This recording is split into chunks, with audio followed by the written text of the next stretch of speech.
हैं दो जुड़वा बहनों की। सीमा जब प्रेग्नेंट थी उसके पेट में दो लड़कियां जुड़वा थी। सूर्य ग्रहण की वजह से सीमा की कुछ गलतियों के कारण वो चिपकी हुई पैदा हुई थी। डॉक्टर ने सीमा से कहा, सीमा जी देखिए, हम इन दोनों में से किसी एक बच्ची को बचा सकते हैं अगर इन दोनों को अलग कर दिया जाए। अगर ये दोनों इसी तरह चिपकी रही तो दोनों जिंदा रहेगी।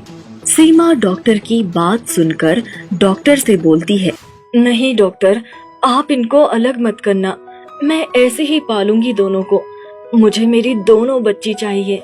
डॉक्टर सीमा की बात मान लेता है और उसे वैसे ही दोनों बच्ची दे देता है। सीमा उन दोनों को पाल पोस कर बड़ा करती है। वो दोनों एक जैसी दिखती थी। दोनों छोटे से बड़े हुए, साथ में स्कूल गए, कॉलेज गए। दोनों हमेशा एक दूसरे को हर अच्छी बुरी चीजों के लिए सपोर्ट करते थे। एक दिन वो दोनों वायलिन सीखने के लिए क्लास में गए थे तो वायलिन वाले मास्टर ने उन दोनों से कहा, देखो चारू और लता, ये तुम लोगों के बस की बात नहीं है। जरा सी भी चूक हुई तो एक का गला कट जाएगा। मास्टर जी, आप फिक्र मत करिए, हम लोग ने आज तक हर इम्पॉसिबल चीज को पॉसिबल किया है। चारू और लता दोनों वायलिन बजाना शुरू करते हैं और मास्टर खुश हो जाते हैं उनसे। फिर चारू और लता दोनों ही एक जगह जाकर बैठ जाते हैं। जहाँ वो लोग बैठे थे वहाँ एक लड़का भी बैठा था। वो लड़का चारू और लता की तस्वीर बना रहा था। लता चारू से बोलती है, चारू, लगता है वो हमारा मजाक उड़ाने के लिए हमारी तस्वीर बना रहा है। चल जाकर देखते हैं क्या बनाया है उसने। ठीक है लता, चल देखते हैं, अभी उसे सबक सिखाते हैं। वो दोनों वहाँ जाती है और तस्वीर को देखती है। उस लड़के ने उन दोनों की बहुत अच्छी तस्वीर बनाई थी। वो दोनों मुस्कुराती है और वहाँ से चली जाती है। उस लड़के को चारू से प्यार हो जाता है। कुछ दिन ऐसे ही एक दूसरे से मिलते मिलते वो लड़के से चारू और लता दोनों को भी प्यार हो जाता है। लेकिन वो लड़का चारू को पसंद करने लगा था। एक दिन रात में अचानक से उन दोनों के कमरे में वो लड़का आता है। उसका नाम अर्जुन था। वो चारू के लिए एक चेन लेकर आता है। तभी लता सोने का नाटक करने लगती है। चारू अर्जुन से बोलती है, अर्जुन, तुम इतनी रात में यहाँ क्या कर रहे हो? जाओ यहाँ से, लता जाग जाएगी। चारू, मैं तुमसे बहुत प्यार करता हूँ, तुम्हारे लिए मैं ये चेन लेकर आया था। अर्जुन चारू के गले में चेन पहना देता है। लता जाग रही थी। वो ये सब देखकर चिढ़ जाती है क्योंकि वो अर्जुन से प्यार करने लगी थी। अर्जुन चारू को रोज मिलता। लता उन दोनों को देख देख कर जलती रहती थी। एक दिन अर्जुन कहीं काम से बाहर जा रहा था। वो चारू से मिलने उसके घर आता है, लेकिन वॉचमैन उसको अंदर जाने ही नहीं देता है। वो बाहर से खड़े होकर चारू को आवाज देने लगता है, चारू, चारू, प्लीज एक बार मिल लो, मैं अब 2 साल बाद आऊंगा। चारू, प्लीज एक बार अपना चेहरा दिखा दो। लता अर्जुन से चिढ़ने लगी थी, इसलिए वो चारू को टॉर्चर करना शुरू कर देती है। वो चारू को उससे मिलने नहीं दे रही थी। अर्जुन चिल्लाता रह गया, लेकिन लता अपनी जिद पर अड़ी रही। चारू उससे बहुत विनती करती है कि एक बार मिल लेने दो उससे, लेकिन वो नहीं मानती। अर्जुन चले जाता है और चारू रोने लगती है और रोते रोते लता से बोलती है, तुम ऐसा क्यों कर रही हो? एक बार मिलने बोला था, तुमने मिलने नहीं दिया। अब मुझे तुम्हारे साथ ऐसे जुड़े हुए नहीं रहना है। तुमने मुझे टॉर्चर करके मेरी जिंदगी को नरक बना दिया है। मैं अलग होना चाहती हूँ अब तुमसे। क्या बोली चारू? उस कल के आए हुए लड़के के लिए तू मुझे छोड़ने के लिए तैयार हो गई। हमारा बचपन से लेकर अब तक के वादे का क्या हुआ? सब खत्म हो गया। तू ऐसा नहीं करेगी, समझी? गुस्से में लता चारू को पकड़कर धक्का मार देती है। तभी वो दोनों ऊपर सीढ़ी से नीचे गिर जाते हैं। नीचे गिरने की वजह से चारू की मौत हो जाती है। लता उसे उठाने लगती है, लेकिन वो नहीं उठती। लता अपनी माँ को आवाज देने लगती है, माँ, माँ यहाँ आओ। देखो, चारू आंखें नहीं खोल रही है। हम दोनों में झगड़ा हो गया। और मेरा धक्का लगने की वजह से हम दोनों सीढ़ियों से गिर गए। सीमा उन दोनों को हॉस्पिटल लेकर भागती है। डॉक्टर देखता है और बोलता है, आई एम सॉरी सीमा जी, लेकिन चारू मर चुकी है। हमें जल्द ही इन दोनों को अलग करना होगा। सीमा रोते हुए डॉक्टर को बोलती है, ठीक है डॉक्टर, मेरी दूसरी बेटी को बचा लो।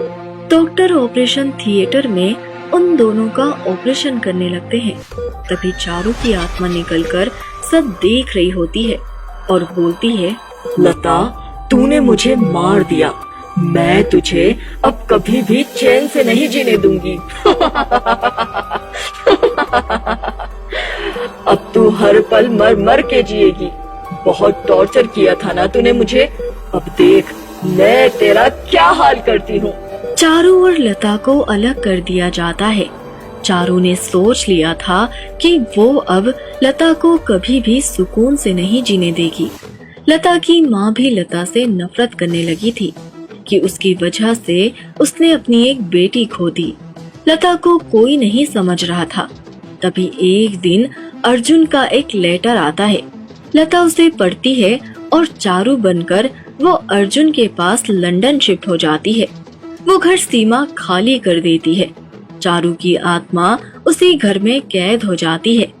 कुछ महीने गुजर जाने के बाद लता और अर्जुन वापस मुंबई आ जाते हैं। अर्जुन के साथ वो उसी घर में आती है जहाँ चारू और लता रहते थे। उस कमरे को तांत्रिक से बंदिश करवा दिए थे। चारू की आत्मा वही अंदर कैद हो गई थी। जब अर्जुन और लता वापस लौटे तो अर्जुन ने उस कमरे को खोला। जैसे ही कमरा खुला, चारू की आत्मा आजाद हो गई और वो लता के पास गई। लता अर्जुन को बोलती है, अर्जुन, ये तुमने क्या कर दिया? इस कमरे को क्यों खोल दिया? अब वो मुझे चैन से नहीं जीने देगी। कौन तुम्हें जीतने नहीं देगी? किसकी बात कर रही हो? लता की। उसने मुझे कहा था वो मुझे चैन से नहीं जीने देगी। ऐसा कुछ नहीं है चारू, ये सब तुम्हारा वहम है। रात होती है। वो दोनों अपने अपने कमरे में चले जाते हैं।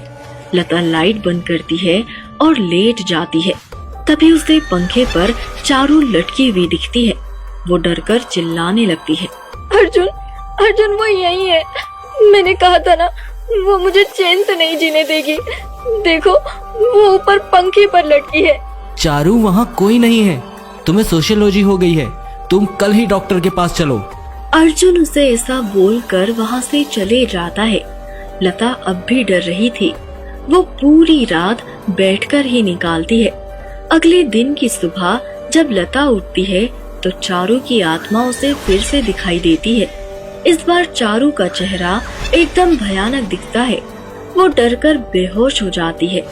अर्जुन उसे हॉस्पिटल लेकर जाता है और डॉक्टर को बोलता है, डॉक्टर, लता का कहना है कि उसे उसकी मरी हुई बहन दिखती है। क्या ऐसा हो सकता है? नहीं, ये सोशियोलॉजी है।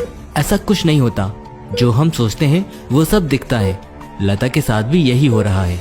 अर्जुन डॉक्टर की बात सुनकर लता को सब बताता है। वो भी मान लेती है डॉक्टर की बात को। वो दोनों घर पहुंचते हैं।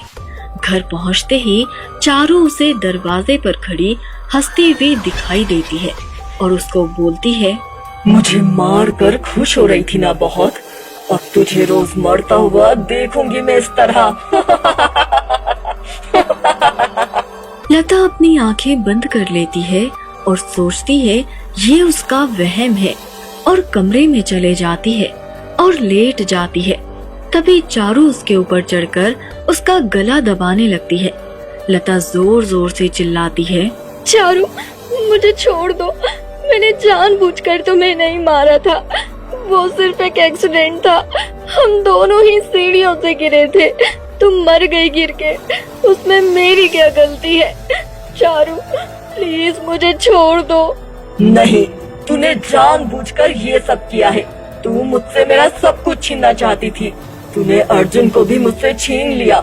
मैं तुझे नहीं छोड़ूंगी, तुझे भी मरना होगा। चारू लता का गला दबाने लगती है। लता चिल्ला रही थी।